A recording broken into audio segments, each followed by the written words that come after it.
Quelles sont les 5 différences principales entre syndrome d'Asperger et autisme? Bonjour, je suis Luc Martranchard, psychologue clinicien spécialisé dans la détection du haut potentiel, du syndrome d'Asperger et du TDAH. Et je suis le créateur du site bilan-psychologique.com. Aujourd'hui, syndrome d'Asperger et autisme sont réunis en un seul et même diagnostic. En fait, depuis 2013, syndrome d'Asperger et autisme font partie des troubles du spectre de l'autisme. Néanmoins, de nombreuses personnes diagnostiquées Asperger choisissent de conserver ce diagnostic, tout simplement parce qu'il fait partie de leur identité.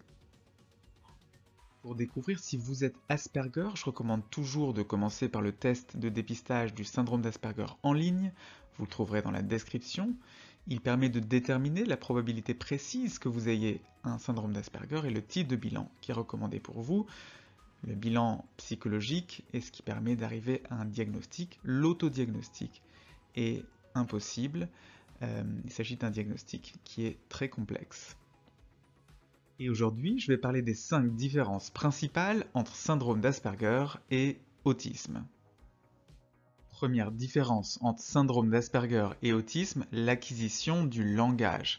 Chez les Asperger, il n'y a pas de retard important d'acquisition du langage, alors que dans l'autisme, un retard de langage est possible. Le langage peut être altéré toute la vie, ou il peut même ne pas y avoir d'accès au langage du tout.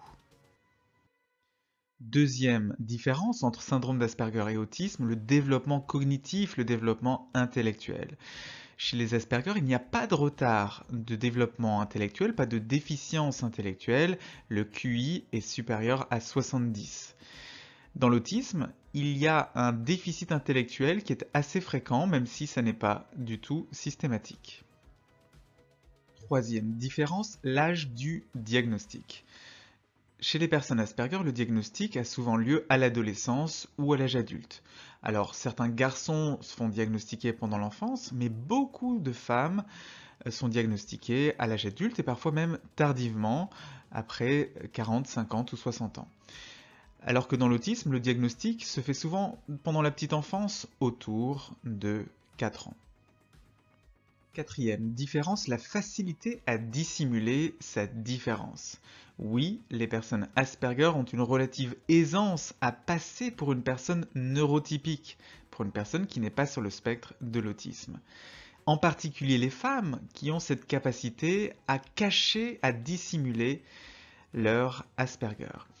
Dans l'autisme, la différence est beaucoup plus apparente, ce qui est à l'origine d'un diagnostic beaucoup plus précoce, dans la petite enfance assez souvent. Cinquième différence, le besoin d'assistance.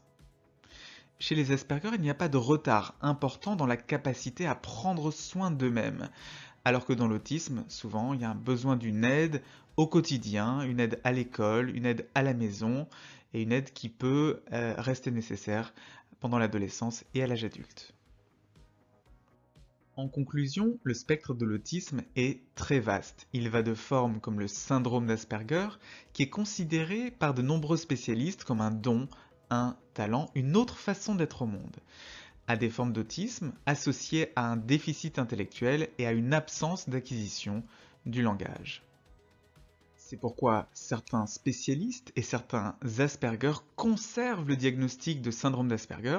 Ils préfèrent dire ASPI ou Asperger plutôt que trouble du spectre de l'autisme de niveau 1, ça veut dire léger, sans déficit intellectuel et sans altération du langage.